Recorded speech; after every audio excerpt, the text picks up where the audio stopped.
Today நம்ம சைக்காலஜில என்ன பார்க்க போறோம் அப்படின்னா எழுத்துக்கள் எண்கள் தொடர்பான கணக்குகள் தான் பார்க்க போறோம்.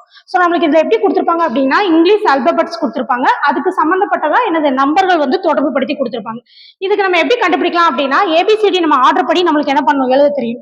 ஸோ அப்ப என்ன பண்ணுவோம் A1 B2 இந்த மாதிரி நம்மளுக்கு என்ன வரணும் Z26 வரைக்கும் நம்மளுக்கு நம்பர் ஃபர்ஸ்ட் தெரியணும். ஸோ அதை வச்சுதான் நம்ம எழுத போறோம். ஸோ BEE அப்ப BEE அப்படிங்கிறது B வந்து எத்தனை லெட்டர் செகண்ட், E எத்தனை 5. அப்ப என்ன வருது நம்மளுக்கு 5 + 5 10 + 2 12. அதே மாதிரி நெக்ஸ்ட் என்ன இருக்கு நம்மளுக்கு ரன்.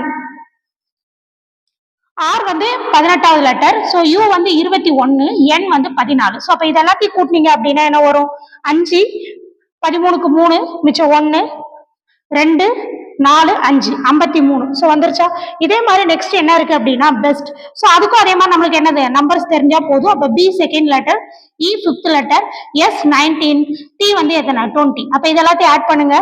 20 + 19 39, அடுத்து 30 44 + 2 46. அப்ப மொத்தமா என்ன வருது 46 வருது. ஸோ அதுக்கான ஆன்சர் வந்து என்னது 46. இதே மாதிரியே தான் உங்களுக்கு ஒரு கணக்கு கொடுத்துருக்கேன். ஸோ அந்த அல்பபெட்டோட ஆர்டரை வச்சு என்ன பண்ணுங்க இதுக்கான ஆன்சரை கமெண்ட்ல சொல்லுங்க. தேங்க்யூ.